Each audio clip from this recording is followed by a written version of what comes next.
हिमाचल प्रदेश के मंडी के गुटकर में बाइक और कार के आपस में जबरदस्त टक्कर हुई। टक्कर इतनी भयंकर थी कि मानो कोई फिल्म स्टंट हो रहा हो। एक्सीडेंट का वीडियो पास ही में लगे सीसीटीवी कैमरे में कैद हो गया।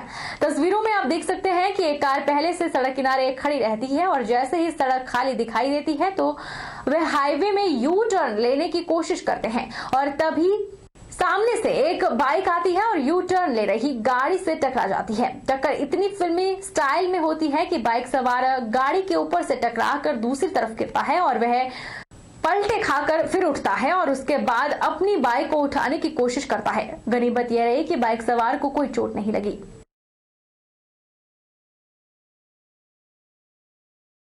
प्रदेश में अनलॉक के बाद जहां कई कारोबारियों को कार्य करने की इजाजत दे दी गई है, वहीं हेयर सैलून संचालक भी बड़ी सतर्कता के साथ बाल काटने का काम कर रहे हैं। इस बीच ग्राहक और बार्बर के बीच सही तरीके से कार्य हो, इसके लिए उन्हें पीपीई किट दी जा रही है। देव सदन के प्रांगण में कुल्लू मुख्यालय में कार्य कर रहे नाइयों को सैनिटाइजर वितरित किए गए। केंद्र भाजपा संगठन के द्वारा शुरू की गई इस पहल के तहत मंडी संसदीय क्षेत्र के सांसद रामस्वरूप शर्मा के द्वारा किट की खेप भेजी गई थी।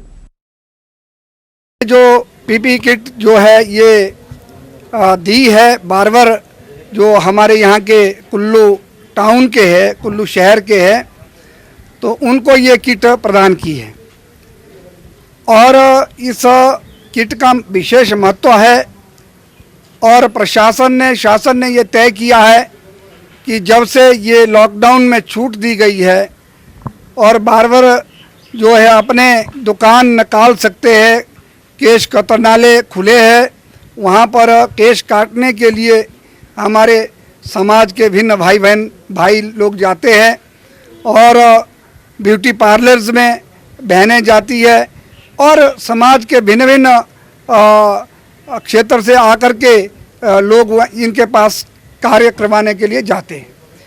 तो लोग सुरक्षित रहे और साथ में ये इन लोगों की भी सुरक्षा कवच पहने हुए ये काम करें और ऐसा सभी लोग सुखी रहें, इस संकल्प के साथ ये किटें जो है बार यूनियन को ये दी जा रही। चंबा जिला में कुछ दिन पहले उपमंडलीय अधिकारी द्वारा हेयर सैलून संचालकों के साथ जागरूकता शिविर आयोजित किया गया था और उन्हें सावधानियां बरतने के बारे में जानकारी दी गई थी। इस बीच चंबा जिला के अंतर्गत आने वाले ग्राम पंचायत प्रहनवी की कोटी चौक पर हेयर सैलून के नाई धर्मेंद्र कुमार सरकार और प्रशासन के आदेशों का पालन करते नजर आए। धर्मेंद्र ने पीपीई किट लगाने के साथ साथ मास्क दस्ताने पहनकर बाल काट रहे हैं। धर्मेंद्र कुमार का कहना है कि दुकान पर जो भी ग्राहक आ रहा है, स्क्रीनिंग मशीन द्वारा उनका बॉडी टेम्परेचर चेक करके ग्राहक के हैंड वॉश करके दुकान के अंदर एंट्री दी जा रही है। जो अभी कोरोना महामारी का दौर चला हुआ, इसमें जो सरकार ने हमें निर्देश दिए हैं, मैं उसका पालन कर रहा हूं और जो भी यहाँ कटिंग करवाने आ रहे हैं उनको भी उन सावधानियों के बारे में बताता हूं। तो इसमें जो हमें बोला गया है कि पीपी किट पहन के और मास्क पहन के ग्लव्स पहन के कटिंग करें और हर कटिंग पे ग्लव्स चेंज और सैनिटाइजर और हैंड वॉश वगैरह करवाने के लिए। और जो आपने ये किट जो लगाई है, ये क्या प्रशासन की ओर से आपको फ्री में दी गई है या अपने पैसों के लिए? नहीं, ये तो हमने अपने पैसों से ली है। कितना खर्चा आ गया आपका? किट का आ गया है 300-400 रुपए। घुमारवीं बस स्टैंड में यात्रियों को हो रही कठिनाइयों को ध्यान में रखते हुए एसडीएम शशिपाल शर्मा ने बस स्टैंड का निरीक्षण किया। स्थानीय दुकानदारों को समस्या उत्पन्न हो रही थी कि बस स्टैंड को जाने के लिए जहां से बसें बाहर आती थी, उस सड़क के मुख्य द्वार पर पुलिस का नाका लगाया गया था, जिससे सवारियों को बस स्टैंड के लिए दूसरे रास्ते भेजा जाता था और वहां पर स्वास्थ्य विभाग के द्वारा थर्मल स्क्रीनिंग की जाती थी।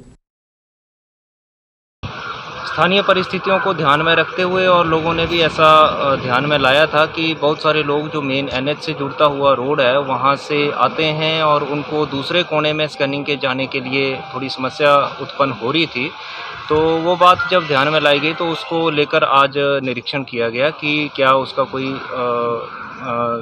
लोगों की सुविधा के लिए कोई ऐसा समाधान निकाला जा सकता है, उस संदर्भ में आज बस अड्डा अथॉरिटी और हेल्थ और पुलिस डिपार्टमेंट को डायरेक्शन दी हैं कि जो मेन NH से आने वाली एंट्रेंस है उसके साथ जो रेन शेल्टर मौजूद है वहाँ पर भी एक स्क्रीनिंग के लिए जो है तो टीम बिठाई जाए, ताकि जो लोग इधर से आते हैं उनकी स्क्रीनिंग वहीं पे सुनिश्चित की जा सके। क्षेत्रीय परिवहन अधिकारी विद्या देवी ने बुधवार को बिलासपुर बस अड्डा का औचक निरीक्षण किया। उन्होंने बस अड्डा प्रभारी के साथ HRTC की बसों का जायजा लिया, साथ ही बस चालकों और परिचालकों से बात भी की और रूटों के बारे में जानकारी हासिल की।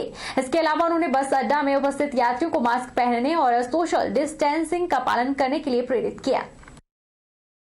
यहाँ पे रोज ही 1-2 चक्कर लगाती हूँ, चेकिंग कर लेती हूँ, बस स्टैंड का इंस्पेक्शन हो जाता है, पैसेंजर को थोड़ा अवेयर कर लेते हैं, साथ में बसों को देखते हैं कि प्रॉपर वो जो रूल्स हैं वो फॉलो हो रहे हैं या नहीं हो रहे हैं, सोशल डिस्टेंसिंग हो रही है या फेस मास्क लगा रखा है, अब बसें प्रॉपर सैनिटाइज हो रही हैं, बस वो चेक कर लेते हैं। अभी इसीलिए मैं दिन में 2-3 चक्कर लगा लेती हूँ बस स्टैंड के।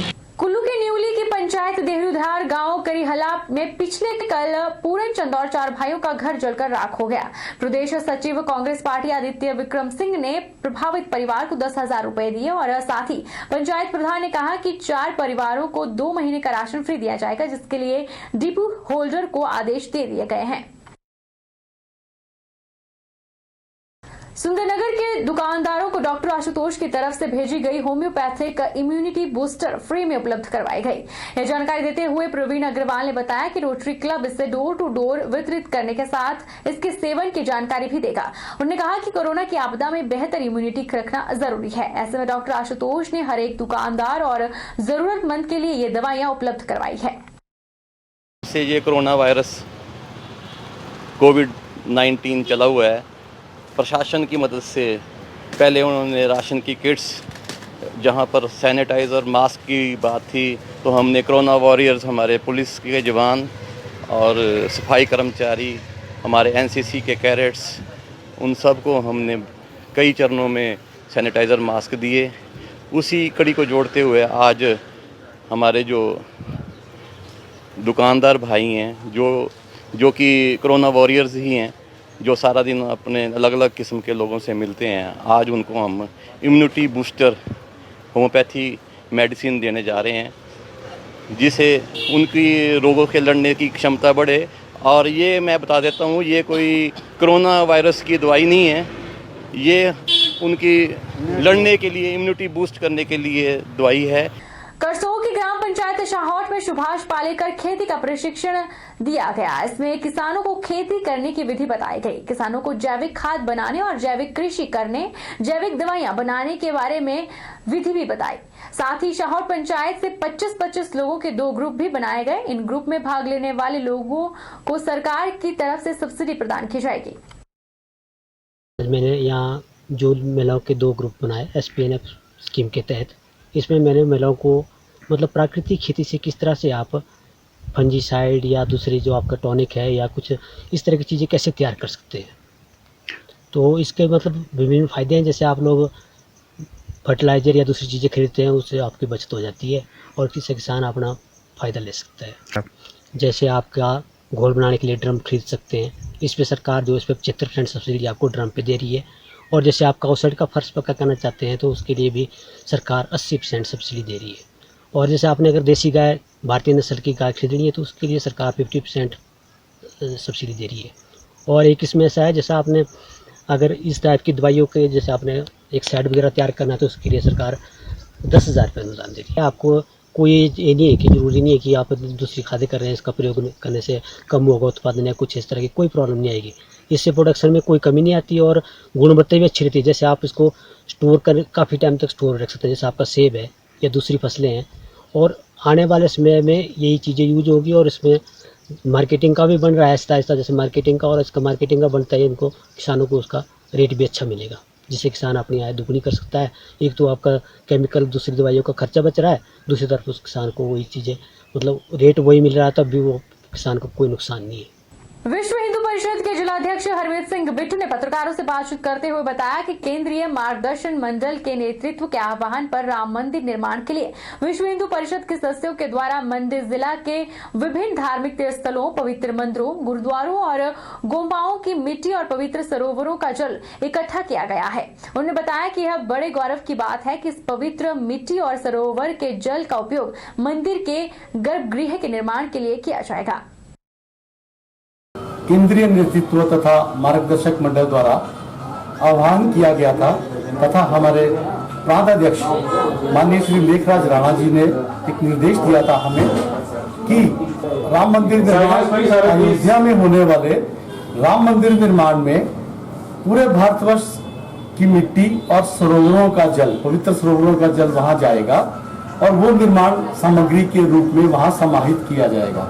वहां पे भव्य मंदिर निर्माण हो रहा है। उस मंदिर निर्माण के गर्भगृह में देवभूमि हिमाचल की मिट्टी और यहाँ के पवित्र सरोवरों और नदियों का जल जो है वो वहाँ के गर्भगृह के निर्माण में इस्तेमाल किया जाएगा। ये पूरे हिमाचल वासियों के लिए, देवभूमि वासियों के लिए बड़े गर्व की बात है।